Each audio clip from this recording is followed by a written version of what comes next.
And ladies and gentlemen, welcome back to the Live from Planet X podcast. Today's special guests, we have Cyan Hamden and Paul Hamden, who are both lifelong contactees of the Zeta race. Now, Cyan has a clear, conscious recall of her contact from 4 years of age. Her memories include many experiences aboard craft and with some beings that she, to this day, now still works with. She's a deep trance medium that has worked with spirits for over 30 years. Utilizing their connection to the Zetas in spirit, Cyan and Paul work to mentor and support experiencers of extraterrestrial and paranormal contact. And Cyan also works with the Zetas to create privately commissioned channel paintings, which they act as a tool for people to connect to their point of origin race. Paul is also a lifelong contactee of the Zeta race, and he's a deep trance medium. He's also worked with spirit guides to assist others. Paul has been visited by the Zetas since he was 18 months old, since a little baby. And in 1978, he and three friends actually witnessed a cigar-shaped craft no more than a few meters from them. And in 2013, in New South Wales, it's documented that Paul arranged for a craft to come, and it actually physically landed with him having about 20 of his friends present. And the beings came out of the craft and they walked around the people and interact with them. Paul and Cyan Hamden, thank you for coming today and welcome. Love and light to you and your spirit guides. Thank you very much. I was wondering, because I noticed that, you've both had contact since you guys were young children. Has anyone else in your family, maybe mother or father or grandfather, grandma, anyone in your family have contact also?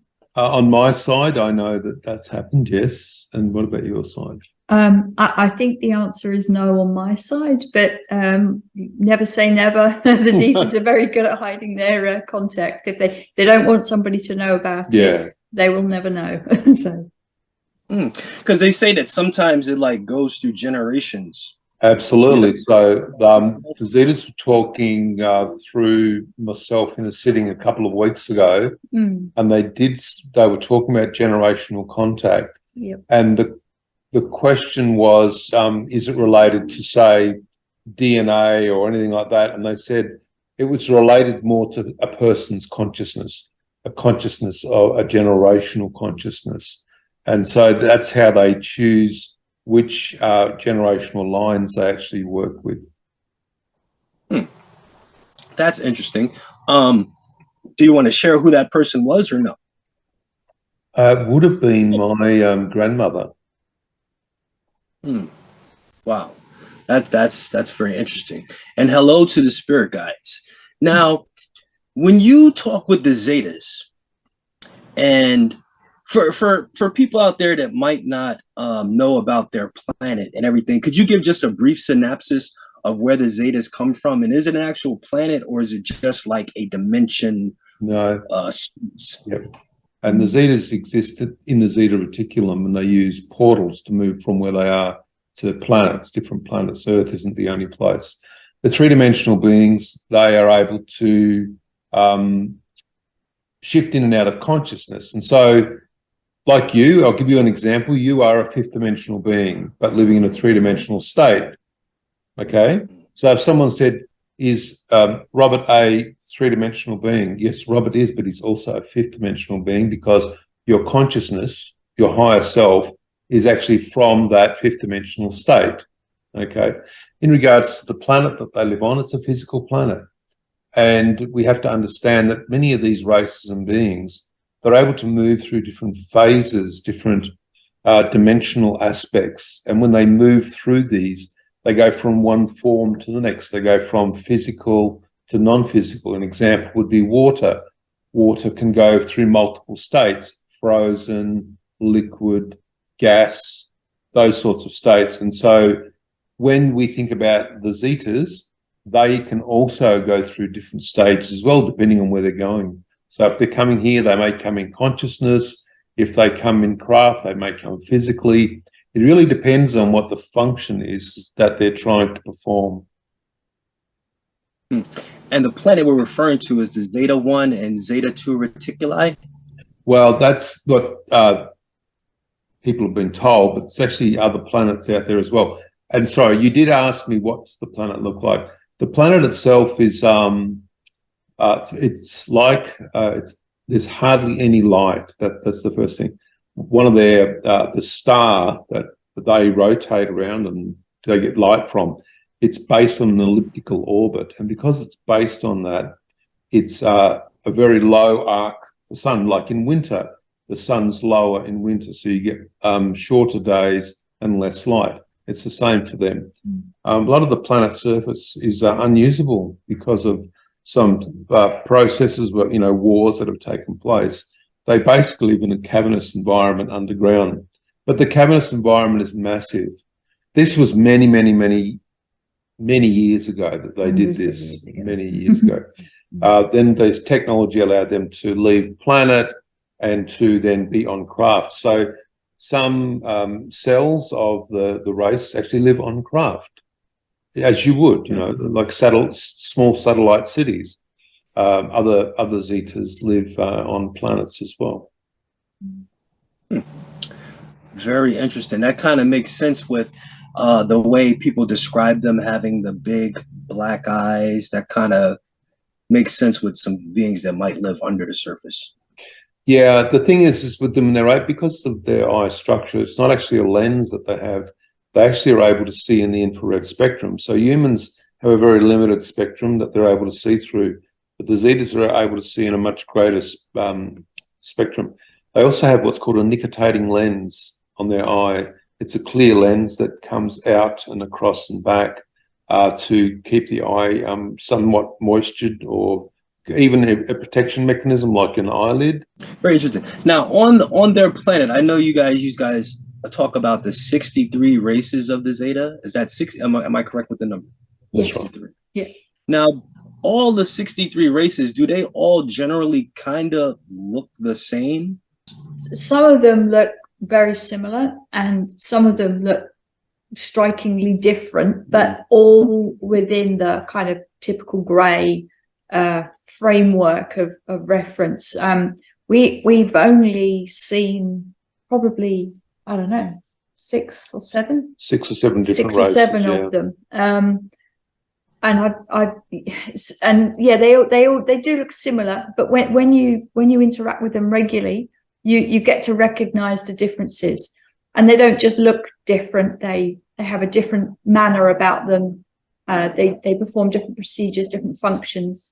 So when we get visited, there's generally 2 or 3 of the species that visit, and we're generally able to, if we're allowed to, recall any of their visit, which is sometimes we are and sometimes we don't.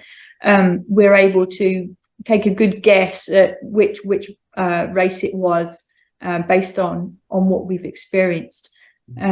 Even within one species, there are multiple different variations of skin color and height as well. Function. Yeah. So it's a bit like trying to describe humans. Do all humans look the same? No, we don't. We look different all the way around the world. So. Mm-hmm. Have you had any experiences? What I've heard people talk about the tall grays. Yeah, absolutely. We've had multiple experiences with the Zetas that are 7 foot tall as well. Was that the one that was like standing in the hallway and you told it to leave? Was that one of the? Oh yeah, I see what you're saying. Yeah. So I've been binge watching you guys YouTube channel. Okay, yeah. So one of the Zetas decided to come to a house in daytime with a lot of other people in the room, yeah. And no blinds were on the window and no curtains, and it was full daylight. And they appeared in front of everybody, but they appeared as the being Pan. And the reason they did that was because they didn't understand. They took an image from a person's mind, and they thought that was the image that we would accept. But of course, because if they had turned up in their natural state, I think everybody would have just panicked. That's the first thing. It's easier to take something from mythology and appear as that to humans, to see if humans will accept that.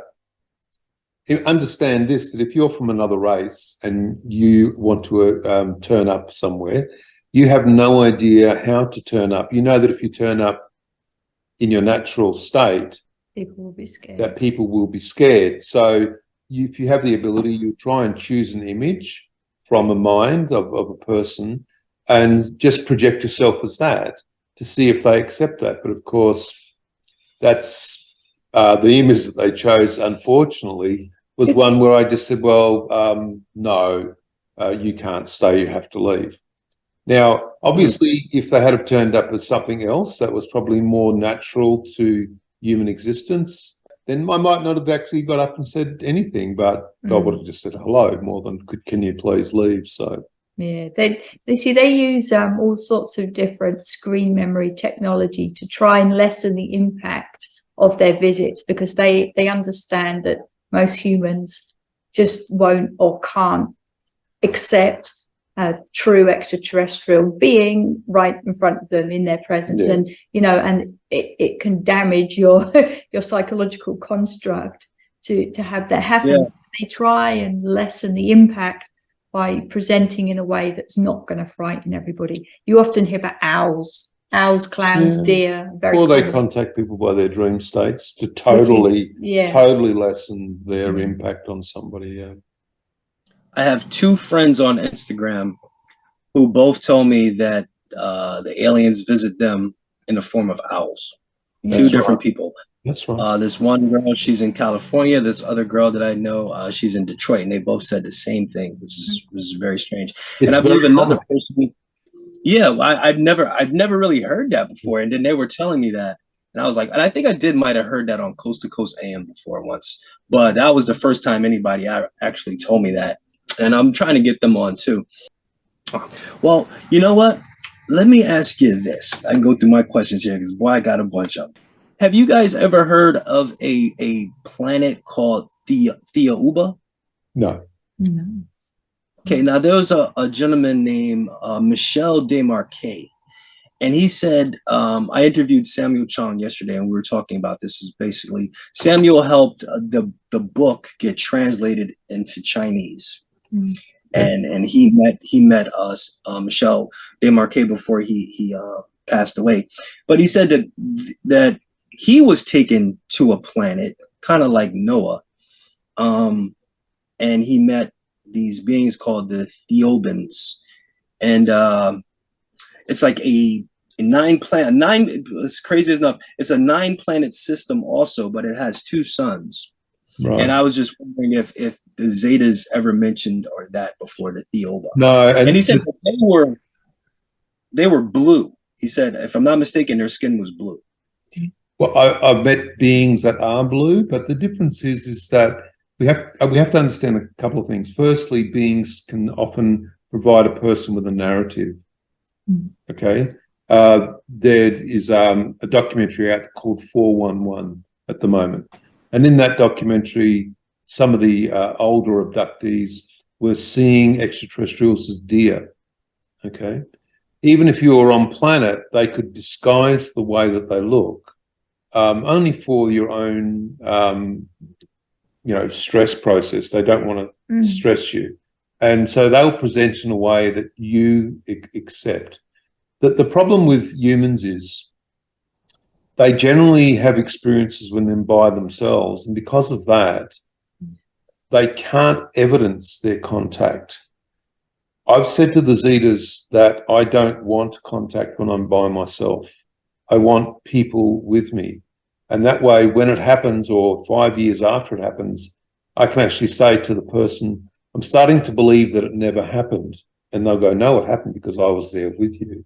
It's really important that people have people with them to evidence, because there's so many things that can be happening around a person that only they can see. And it might be because they're clairvoyant, or it might be because they have a clairaudience. And so it's best if the beings are turning up physically, or if you're on another planet, that you've got somebody with you as well to evidence that for you.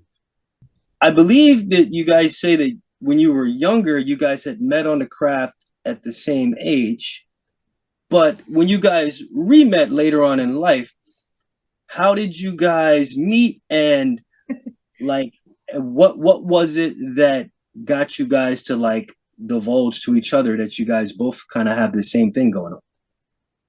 Well, it's a bit of a long As far story. as contact. Yeah. Yeah, they brought us together at roughly the same age on two occasions. The first occasion when we were around 4 and around 5 or 6, and the second occasion was when we were around 8 or 9 years old. We lived on opposite sides of the planet. You know, I was in the UK and Paul's in Australia, so the chances of us running into each other are going to be quite slim.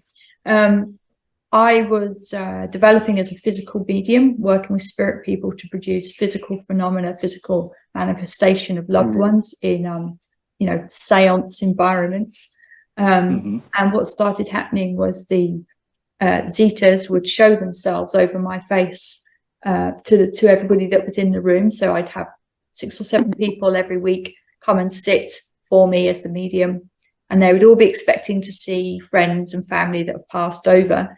And those human faces that would transfigure over mine or show themselves over mine gradually started turning into alien faces. And nobody knew what was going on. I didn't even know, you know, they kept telling me, oh, the being from Communion was over your face again. I didn't even know what that was. I'd never watched it. I'd never even heard of it. And after several months, I finally decided I'd have a look, because they kept going on about it all the time, and realized they were talking about alien faces. Well, I had to try and find somebody who knew about that, because I certainly didn't, and nor did anyone else that I knew. So I went online and came across a website called PM4U, which was like a discussion forum for developing mediums. And on there was a man called Paul, who was running a circle in Australia that had extraterrestrial contact. The second I looked at the photograph of Paul, I just had to speak to him. I was very drawn to talk to him. I didn't recognize him on a conscious level, but on a subconscious level, I just absolutely had to make contact with this person. So we began speaking daily, and Paul helped me through some really difficult time with my mediumship, a time of, you know, where they were coming in, the spirit people were coming and going, all very tricky to manage.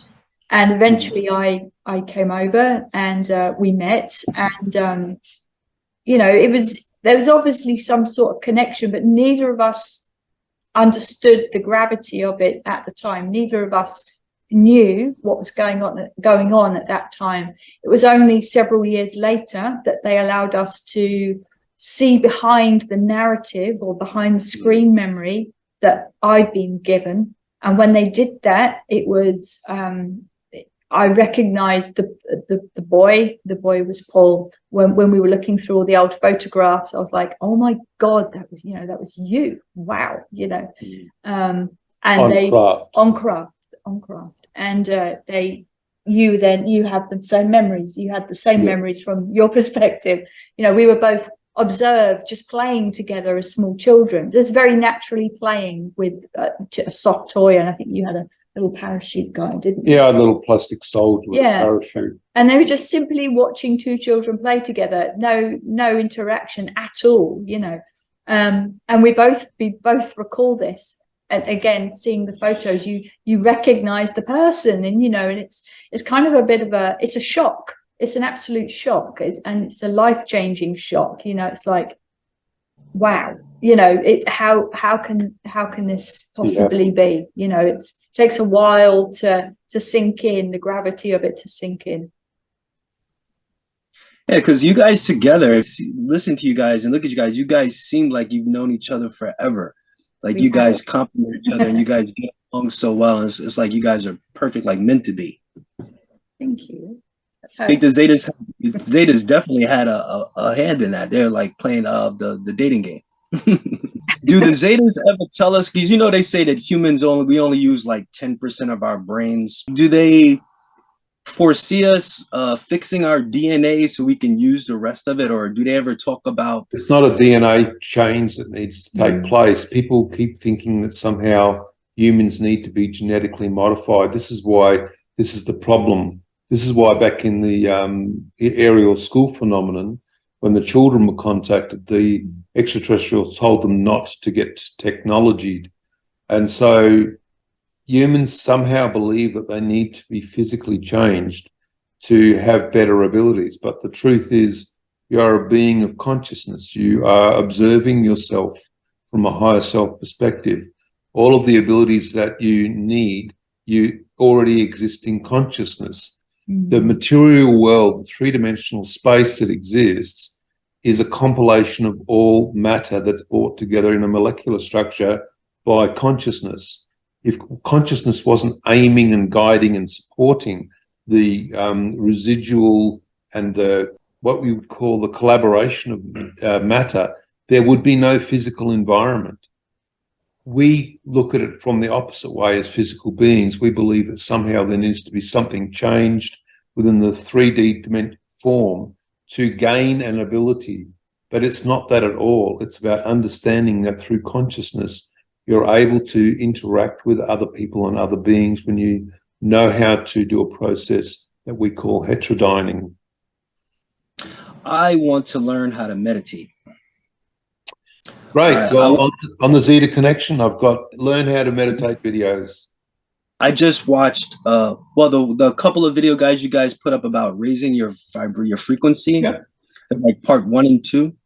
That's right. I was checking it out, and I want to get into that because I want to try my best to get up earlier so I can meditate about 30 minutes before I even start my day, because a lot of people say that's good to do.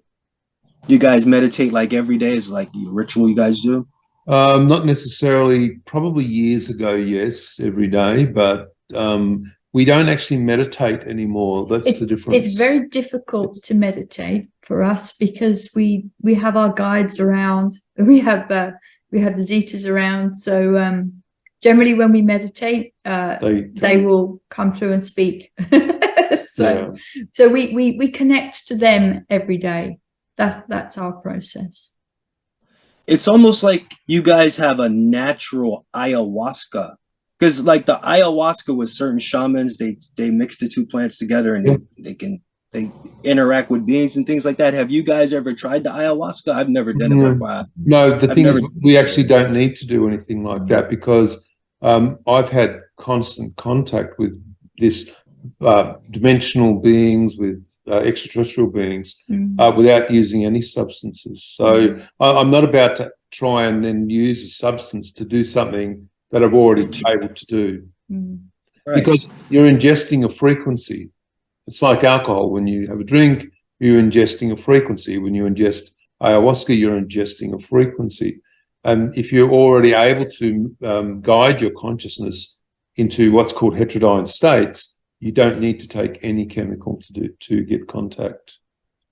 Can you tell the people what the heterodyne state is? State is? Yeah. So heterodyning is about understanding your own energy. And then once you understand what your energy is, you then understand what is the difference between your energy and the energy around you, right? Once you've done that, you then are able to think about your breath work, the way you breathe. And inside of your breath is the first thing you do when you're born, and it's the last thing you do before you leave the planet. Inside of your breath, you carry with you all of your harmonics. Inside the harmonics, you could call them binaural beats, but inside your harmonics is the capacity for you to build around you a resonating chamber. And that resonating chamber or sphere then gives you the capacity to communicate with other beings. In doing that, is there any like chanting or certain sounds that you make? Some people go and all that stuff. No need for any of that. No need. You will find that if you breathed in through your nose and out through your nose, and then breathed in through your nose and out through your mouth, or in through your mouth and out through your mouth, that you would have 3 different levels of energy that come out of your body. Now, if you start to understand how to move through those different types of energy, they'll start to build around you the capacity to understand your own energy, and then you can guide it through your breath processes to contact. Yeah, that is so interesting. I want to learn how to do it. I'm going to try my best. Now, Cyan, when you do your beautiful paintings, which are absolutely awesome on your website, which is thezetaconnection.com. I'm going to put the links in there for your website, your YouTube channel, and your books, many books out there. When you do your paintings, is it just naturally flowing out of you, or do you have to get into a state before you do it? Like you're consciously getting into a state before you paint? It just depends on which way it goes with them. So and depending on the style of the painting. So like the one behind me, for instance, that's completely free flowing. You know, that's me just literally choosing colors I feel drawn to, and then as I work with the paint, I go into a sort of a very slight altered state, and in that slight altered state, the energy of the Zeta comes through me and into the painting. I'm very hands-on. I don't think I ever use a paintbrush except if I have to do a straight line, and you know that's just that much of a straight line if I have to do it. And so it's almost like a direct transference between me and the energy into the materials that I'm working with. So that's one style of painting. The other style of painting that I do is I describe it as highly constructed. I'll be given an image, a very specific image, and it'll have a very specific meaning.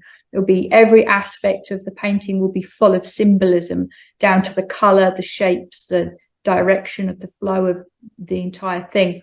And that I believe the energy of those is coming in through the image insertion into my mind. It's like I wake up with the image in my head, and I cannot do anything else that day until I've got that image down on paper.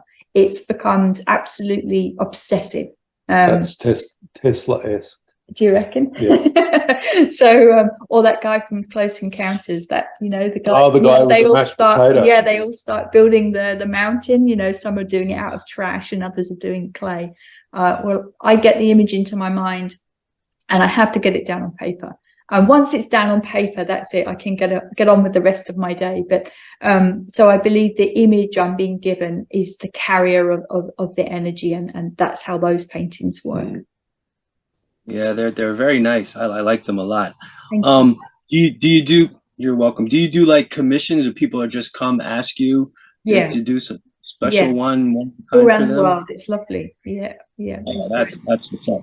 That's awesome. You should put those on some t-shirts, coffee mugs. No, I did try to do that, but they didn't come out well at all. So I did try. Now, before we started the interview, you guys said you've been having some electrical problems or some kind of frequency problems in the home. Is that because of the aliens came through with their energy field, with the mist and the smoke, and it kind of messed up things? I wish. That is very funny, Robert. But you some type of contact, right? Yeah, so it's pretty normal to have levels of contact during the day. And often we'll look at each other and say they're here, but there also are spirits in the house as well. So there's a lot of capacity for anything to take place, a spirit to speak to us because we work as mediums, or extraterrestrials. But sometimes the way that the extraterrestrials want to come through is to talk to us just in consciousness and not have us awake. It's not always like that, of course. And so we had visitation last night, but didn't really remember it. And then it was only through just talking, like everybody would, you know, you start to realize, oh, okay, yeah, I remember this. I remember that happened. And next thing I know, I was, you know, sort of dreaming about a craft. And in the dream, I thought to myself, everybody always says you need to take a picture of a craft.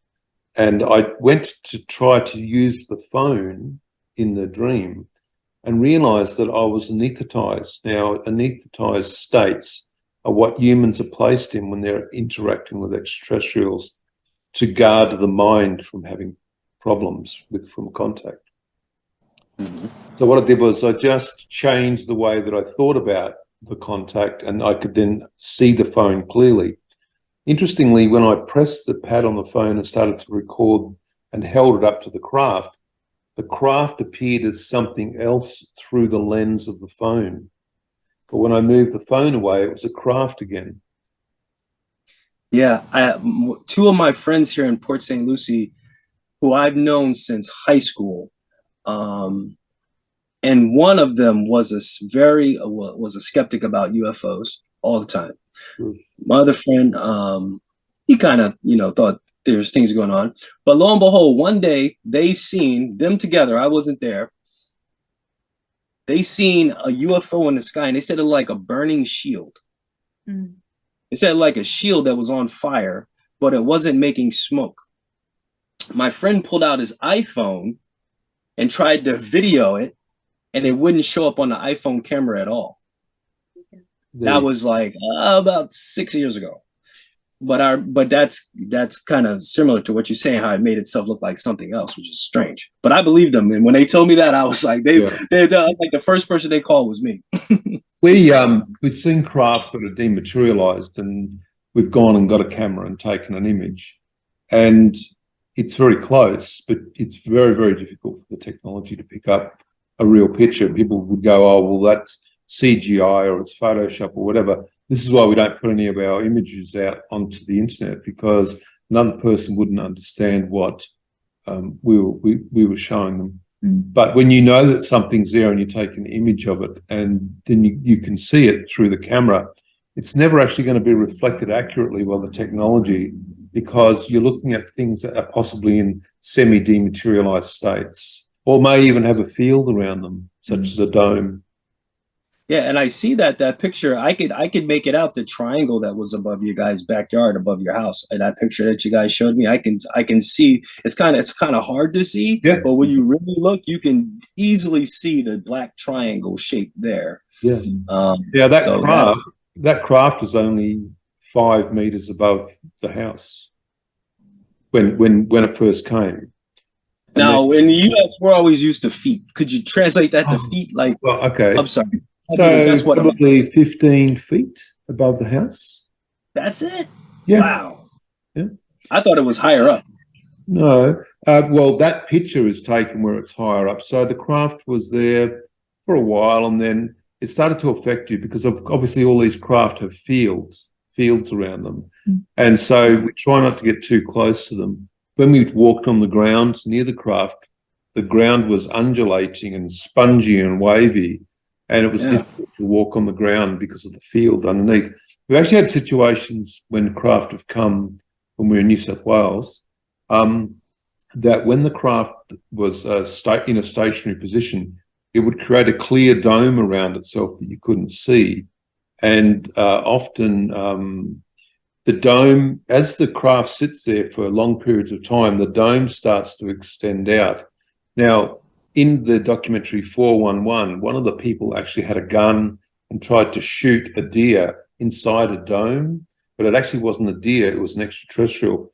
When the bullet hit the dome, it just fell to the ground, and they actually collected the bullet. It hit something. And it hit a clear wall or a force field or a shield around the craft. And so we have experienced this ourselves. We've also got the paper written by a scientist who experienced the dome as well when they were with us. I think, have you heard of the UFO landing in Rendlesham, the UK? Yes. Yes. They describe seeing a dome, a field around the craft, and within the field they saw the beings moving very, very slowly, and they felt themselves that they were moving very, very slowly, like they were walking through a much denser atmosphere. It's a compressed environment. Yeah, same thing. Yes. And that gentleman, he said he like touched the craft and it put some kind of binary code message into his subconscious, and he wrote down the binary code. I think I've seen that on the History Channel, Ancient Aliens, and that I believe that. But speaking of that, have you guys heard about? I knew I should have grabbed this guy's name before I start talking about this, but he was in the Air Force at Nellis Air Force Base here in the United States, and he said that there's at the Nellis Air Force Base, the outside perimeter is controlled by the Air Force, but then there's a base inside perimeter that's controlled by the Greys. and well, no, not the Greys, excuse me. Controlled by aliens, but these aliens they're called the Tall Whites. Have you heard of those before? Have the Zetas ever said anything about the tall white The aliens? Zetas won't speak about another race unless the race speaks for themselves. This is an unwritten law by real extraterrestrials. They generally will not speak about another race. So if somebody's channeling and they're getting, all these other races coming, and those races are talking about beings, that's quite questionable. No, the Zetas haven't spoken about them. And the Zetas would just say to us, well, why don't you interact with them yourself rather than asking us questions about them? Right, right. Do the Zetas ever get like really intimate with you guys and just tell you something like how their natural day goes? If they have just like do they say like the day in a life of a Zeta? Like what do they do all day long? Do Yeah, do they have jobs? Do they have like societies like us where people got to go to work and there's people that run things and yeah. We're very fortunate to be able to ask them pretty much anything that we want to, and whether they answer or not is up to them. But I think in the Primer of the Zeta Race, which is one of the books on our website, it's just a free download. People can download it as a PDF and read it. We've got lots of information about their societal structure and how they go about their daily lives. It really isn't like a human daily life at all. Yeah, they don't have time for a start. They don't have a 9 to 5. They have no requirement to sleep. But if they are going to do their version of a sleep, then it's once every 7 days. Once every 7 days, they sleep in a resonating chamber. Yeah, people always ask, do they listen to music? No. Not in the way that we do. They have their own little pod. Yeah, so it's like it's a carved environment that you can move into. Like a resonating It's a resonating chamber, but that's why we have all this information in the primer. Yeah. Because it's hundreds and hundreds and hundreds of pages. Yeah. And so a lot of the questions that people have are in the primer and also in the Zeta interviews. The Zeta interviews is another free book that's available off our website to download. And if a person wants a paperback copy, they can get it off Amazon, but they'll have to pay for the printing costs. That's 700 pages of information. Just Q&A. I gotta check that out. I gotta definitely check that out. Now, with the Zetas, they say, from what I understand, if they're gonna die or they're gonna pass away, they can take their subconscious out of their body and put it into a new body and just continue on living. Yeah. If they choose to do that. But if they don't choose to do that, where do they go? And where they do go, do they have the opportunity to come back into another body if they want to? Yeah, or like if they don't decide right then, is it set in stone? They can't do it again? So basically the Zetas have created what's called a consensus reality. And that's something that Monroe Institute found out from people that were doing astral traveling, that it's possible to do. But the Zetas built their own through consciousness, and they used multiple Zetas to do it, to hold that construct in consciousness.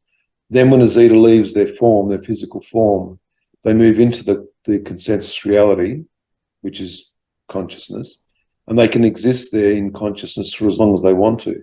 If they then choose to move back into a physical form, because they're telepathic and the beings are in a three-dimensional state, they just send a thought through that they want to create a maturated form back of their own form. DNA is taken, they maturate a physical form. 3 months later, the physical form's created and they're able to move out of consciousness into the form. Humans do this themselves. You already do this. The difference is that you alert your parents that you want to become or be incarnated. Your parents procreate. You then populate the eggs that your parents have. You then are born. You do the same process that the Zetas do. The difference is that humans have all these stories around their creational process, all these cultural stories and things that they believe about spirit realm. But the way that these beings and humans work is fairly similar in regards to the creational process. It just seems different. I know one of your videos you guys are talking about this little box that they have. It's like a little black box or something. I don't know if it's black, little box that they can put their conscious or one of their children's conscious into that and bring them back. When you go into craft, you're in a compressed environment. Generally, if you're standing there as your extraterrestrial self on craft, the human consciousness will be placed into the box, okay, to stop the person from having any problems with their normal mind, their normal construct. But of course, if a Zeta child gets injured, they have no capacity to know how to get into consciousness, back to the consensus reality. And so what they do is they just store the child in technology, their consciousness, until another body is formed, so they can move that consciousness into the body and reanimate the child. Mm-hmm. The ritual that you do where you take off your necklace and you down, and then you might put something different on to let the Zetas, like the higher beings, know, like that's your commitment to them, sort of, that you're getting ready to go into to talk with them. Did they tell you to do that, or is that was something that you just kind of explained to them that that's what that meant to them? No, so it's not necessarily even related to the Zetas. You've watched the meditation video called induction. So the induction methodology is based around preparing yourself as a consciousness for levels of contact. Now, what I found out over many years, and the only teachers who have had of the Zetas and spirits, is that if you show preparation, such as meditative states or preparation for energy, as you start to do that, your energy builds. And this means that you are providing a level of impetus. You're providing a level of a catalyst in regards to your own energetic states and your nature. In doing so, the beings that are watching you, say your guides, will then be alerted by the state that you're building slowly that something is about to happen. So if you take off something and then put that back on, because that's classed as an induction method, and I really do hope that people go and watch that video because it's a really good way to start to learn about meditation as well. Once you do that, your guides are then brought on board by you. They are acknowledging you. You are acknowledging them in your journey to develop. Well, you remember when I told you what happened to me before I talked to you guys the other day? When I was sleeping, I was taking a nap on that little couch right there. I should have showed you guys my pillow and my blanket was still there. That night, I woke up for some reason at like 3:30, 4 o'clock in the morning for no reason. I just wake up in the middle of the night. My wife is asleep next to me. My dog is on the bed, acting really weird. He's like going crazy. I don't know if he's the one that woke me up. But I felt like there was something in the room, but I kept my eyes closed the whole time, and I didn't want to see it. I was kind of scared. So I kind of just kept my eyes closed, and I just went back to sleep. But I feel like there was something in the room watching me or something. I don't know. I don't know if I was just paranoid or what, but that happened that later on. Normally, if this is what I'm saying, you see, you've got some evidence there because the dog was reacting to something in the room. But he was just whimpering. Like you intuitively knew to keep your eyes closed. Now, of course, you can read a lot into that. There could be something else going on that's made the dog sort of react that way. But in the end, the evidence is that you went back to sleep. Now, you probably did go to sleep, but of course, if it was extraterrestrial visitation, there would be a narrative that you were given, like you would then be asleep, but have missing time. And when we do this is what Cyan and I do. We spend daily lots of time helping people through mentoring and understanding your experience. And we're able to go through and unpick all of that contact that people are having. And a lot of people say, oh, I don't really remember much. But after talking with us, they go, okay, now the memories are starting to release. Because it triggers, one memory triggers another. Well, I'll tell you guys something else that happened to me. This is when I was a little kid. The only person, I never told my parents about this. I think the only person I ever told this to was my brother. But I was probably like 7 or 8 years old, and I was outside playing, just like playing with some cars on the ground or whatever. Mm. And from what I remember, what I experienced, it seemed like where I was immediately, everything was normal time, me just playing with the cars. But looking around, everything was going in slow motion. And the sun seemed like it was really bright. It seemed like everything was brighter than normal, and everything was going in slow motion. But right where I was, everything with the time was normal. And and then I don't know, maybe after about 10 minutes of that, it kind of just everything sped back up and got back on track together. Almost kind of like a deja vu experience, but not really like deja vu. It was the strangest thing. Like I said, everything around me seemed like it was going slow. Has anything like that ever happened to you with like your contact? Yeah, of course, absolutely. Yeah. And I remember going home and telling that to my brother. And he thought I was crazy. But I was like, yo, everything was going slow. And I was, everything was like in slow motion. I was looking around in the sun and like the grass, everything, the colors were really vibrant. And the sun, it just seemed like there was a bright, the sun was 10 times brighter than normal. It's just really strange. But that happened to me. And I've never told that to anybody besides my brother. So now the world's going to. And the whole of YouTube. But the thing is this, when your frequency increases, everything slows down. So if you're listening to music and you are able to accurately increase your frequency, the music that you're listening to will slow down as well. So quite often you can look around and you start to see images and photons and life in plants. You're able to see the natural movement of the air. You're able to see birds flying slowly. People need to understand you're in a holographic environment that's a matrix. And this matrix is reliant very heavily on the way that you interact with it. Yeah, that was very strange because, that happened to me when I was little. And then I was born in 74, so I was 9. There you go. And it hasn't happened since. Yeah. When you guys had the UFO, the craft come down and your friends were there, was that something that you purposely, well, I know you had to set it up, but you asked the Zetas to do that? Yeah. And where they landed, were there any physical, how sometimes there's physical remains in the dirt and things? And I understand that somebody was touched on their shoulder. Yeah, I was. Did anybody have any physical ailments or like the ground and things like that? Like any physical evidence? Yeah, the craft left a circle. And the circle, there's an indentation in the ground, and the growth of the vegetation is still affected now, nearly 10 years later. Yeah. Yeah, because you said that was what, 2014, was it? Yeah. 2013, 2014. Yeah. The thing is when the craft came, I was doing, because I've said I'm a trance medium, and so the Zetas speak through me. And one of the people that was speaking to the Zetas said, well, if you're really who you say you are, which was great because the person was looking for real evidence.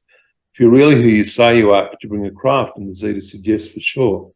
And so I thought, okay, well, this is going to tell me whether I'm making this up or whether it's true.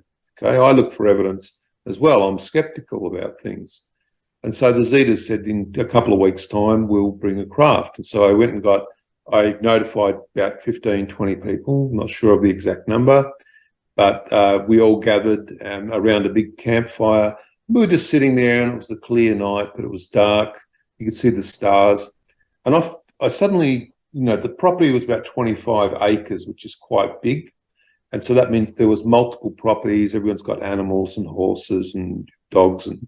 But all the animals started to cry and yelp and, make noises. And I looked to my right and saw a steam in the distance, but it was rolling in. And it rolled in over the top of our heads by about, like 3 feet above our heads. And then it settled down and all the animals were still, playing up. And then through the mist, a craft descended, and there was a specific set of coloured lights underneath. And as the craft came down, it settled on the ground. And as scientists, we've got a picture of where the craft landed. And next thing, the beings come through the mist towards us. Now we're in a big circle. I'm facing towards the craft. I look to my left and see the beings coming. The ground was very, very dry and sandy. If you tried to walk on it, it always crunched really loudly under your feet. It was as though it was breaking. Right. As the Zetas were walking, everybody could hear them walking. Whether they had their eyes open or not, they could still hear all the Zetas walking. The Zetas walked around, and one of them that I know, that I've met many times, walked up and put their very long hands on my shoulder, and their fingers, they have 3 fingers, was down to about here on both my shoulders. Another person who was across from me did not close their eyes. A lot of people felt like you did the other night, that you had to close your eyes. They felt that if they opened their eyes, that they would be fearful. So a lot of people did keep their eyes closed. But another person opened their eyes. They saw the craft, they saw the lights, they saw the beings as well. But everyone that I've spoken to generally says to me they all heard the footsteps of them walking around, the presence of them. They only stayed about, I don't know, only a minute maybe. And then they went back onto craft, and then the craft just was gone instantly. But then what happened was the steam lifted and then rolled backwards, and then all the animals stopped howling. Wow. Yeah, That's it was pretty full on. Everybody was then talking about it and very excited that it had happened. But gradually over the days, you start to think to yourself, did that actually happen?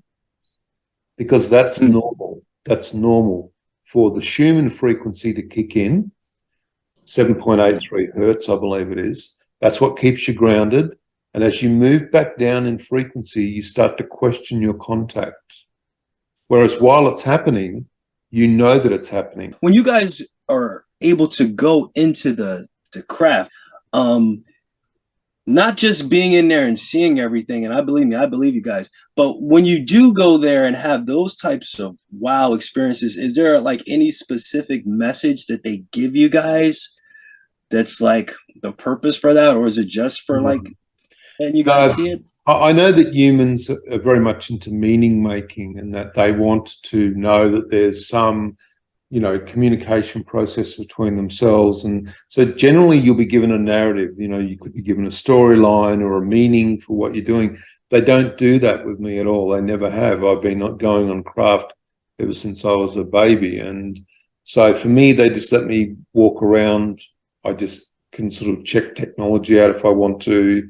They don't even bother me. I mean, it gets to the point where it's just like, one of your own kids walking around the house, you know that they're there, and they're safe and they're okay. You just let them go.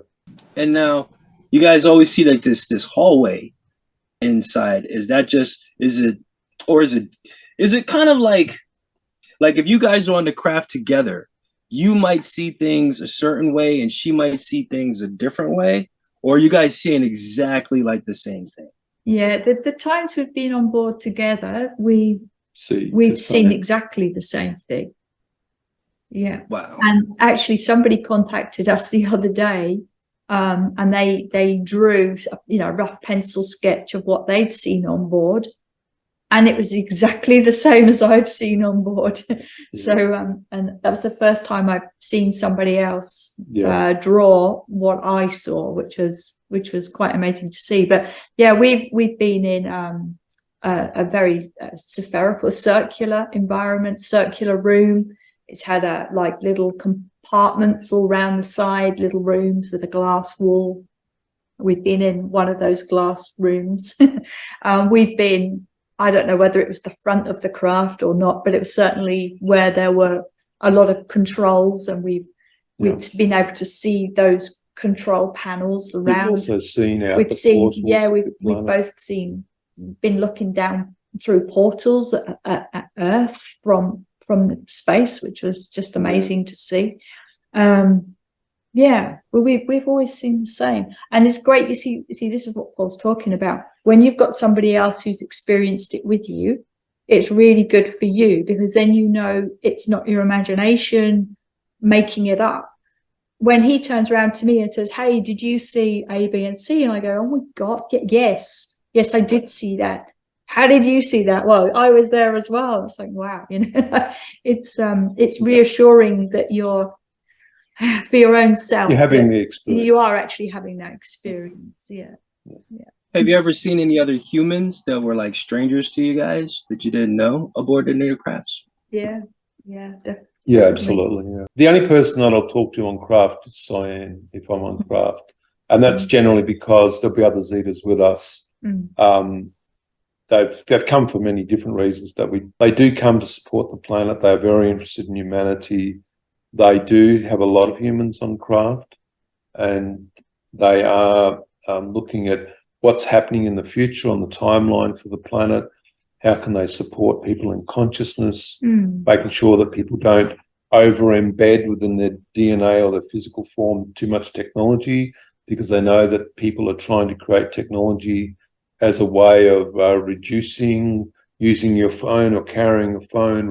They want to somehow embed that technology into humans. As Edith said, don't do that. This is a way forward that the human race does not need to take. When was the last time you guys Zeta talked to you? When was the last time that happened, and what was the conversation about? Anything pertinent you guys want to say? Would have been interesting. I spoke to them through YouTube about 2 or 3 days ago, I think it was. Yeah, not long ago. What were we talking about? I think we were just having a functional conversation on that occasion. We've got a large online sitting coming up at the weekend, and I was asking for any instruction for that.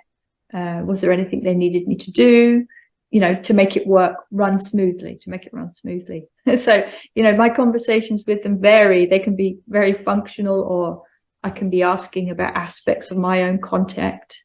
Or about information to give to the public. One of them was that we just did a public sitting and for a large group of people, and they were asking questions about DNA. The humans were asking questions, and they were talking about how do beings decide who's going to incarnate, and how do they incarnate to humans? And they explained all of that process, how it's done, what frequency a human would hold, how that some humans are bound to what's called their point of origin. Their point of origin is the race that they may have incarnated from, whether it be Arcturian, Sirius, Zeta, whatever. How did that consciousness determine that the human consciousness, the child, how did they determine that they were then going to form a construct, which is a personality within that person? So a lot of it's quite technical, the information, but it's also interesting. This is why a lot of people love reading the books, because they upload them in PDF onto their computer, and then they can type in the search function for a specific word or phrase, and then maybe the Zetas will have answered it. I know I read on your guys' website, Kathleen Martin, who I haven't talked to in so long. I got to send her a message, but how she divulged how the Zeta had healed her. That's right. Absolutely amazing. Yeah. And how she said she woke up the next day and she felt like she was 25, and she was like feeling great, and her doctor couldn't even understand what happened. Why do you think the Zetas choose to heal some people and not others? Kathleen contacted me in 2013 telling me that she was unwell and had been unwell for many years. I know Kathleen as well. And she asked if she could speak to the Zetas. And so we organised that. I went into trance. The Zetas came through and she was just talking to them. And she said, would they heal her? And I said, yes, absolutely. And then 3 days later, I believe she was taken on board craft and she was healed. She woke up in the morning and she's never had the problem since. There's video testimony from her on my channel, The Zeta Connection, of her telling her own story. The reason that the Zetas heal people is because sometimes beings heal their own. So if a person's a hybrid, they'll heal them. Other times they'll see something that is with a human, such as an illness that they've not seen before, and they may want to learn about that illness. And so in doing so, they actually have to heal the person as well. while looking at the illness. Wow. Absolutely amazing. I mean, let me tell you, I could sit here and talk to you guys all day long. You'd get tired of me. Trust me. I'm going to end it like this with a final question for you guys, because I know you guys are busy. But what do you think the Zetas are trying to get accomplished by speaking through you guys ultimately? And will they ever show up one day, or is it some, and I know they've showed up already, but do you ever think they'll show up on a gigantic grand scale for the whole world to see them? No. They're just trying to accomplish some calm, cognizant, grounded information without all of the narrative and the hysteria and the social media stuff that's going on. It's just all like some sort of a circus. They can't all show up. The craft can't all come. The frequency of the craft would be such a disturbance to the planet and to the life forms on the planet. They're not able to do that. And so they come as groups, small groups, to interact with individuals, many millions of individuals. And in doing so, they want to seek to educate, give experience of other races. As said before, I believe that the human population has much more information about contact than any other agency does. I believe that too. And I thank you guys so much. Anything you guys want to say to the people? Is just to plug your books, your website, your YouTube channel, your go to YouTube. Go to YouTube, the Zeta Connection, subscribe, hit that subscribe button. Zaahir and I do a lot of teaching. We have a lot of information. We have an email that we send out every week that has a lot of information in it about the things that we're doing, some of the things that the Zetas are saying. So join. When you go to our website, click on the subscribe button and we'll send you an email every week as well.